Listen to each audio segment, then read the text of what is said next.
तर महाराष्ट्रात सध्या जरांगेंनी पुकारलेल्या आंदोलनाचा मुद्दा गाजतोय मराठा आरक्षण आणि त्याच्यावरून राजकारण देखील सुरू झालेलं आहे। त्याच संदर्भातल्या टॉप 9 बातम्या पाहूया। जरांगेंसोबतच्या चर्चेनंतर न्यायमूर्ती शिंदे समिती राधाकृष्ण विखे पाटलांच्या निवासस्थानी मराठा उपसमिती सोबत शिंदे समितीची बैठक।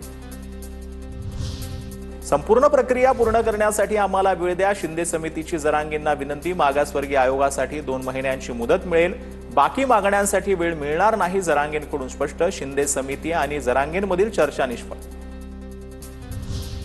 उद्धव ठाकरे आणि मनोज जरांगेंमध्ये फोनवरून चर्चा, अंबादास दानवेंच्या फोनवरून संवाद। मराठा समाजाची गर्दी पाहून ठाकरे अचंबित, सरकारनं मराठा समाजाच्या मागण्यांवर विचार करावा असं ठाकरे म्हटल्याची जरांगेंची माहिती।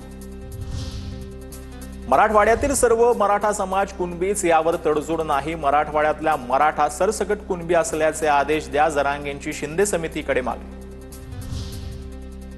हैदराबाद आणि सातारा गॅजेट प्रमाणे नोंदी असणाऱ्यांना उद्यापासून प्रमाणपत्र द्या, तुम्हाला 1 तासही देणार नाही, जरांगेंचा शिंदे समितीला अल्टिमेटम। मनोज जरांगे परत का आले याचं उत्तर शिंदेच देऊ शकतात, मराठा आरक्षणासंदर्भातील सर्व प्रश्नांची उत्तरं शिंदेच देऊ शकतील, राज ठाकरे यांचा नेमका रोग काय?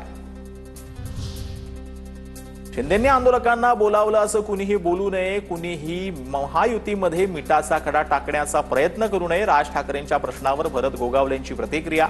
शिंदे कधीही चुकीचा विचार करणार नाहीत, गोगावलेंचं वक्तव्य।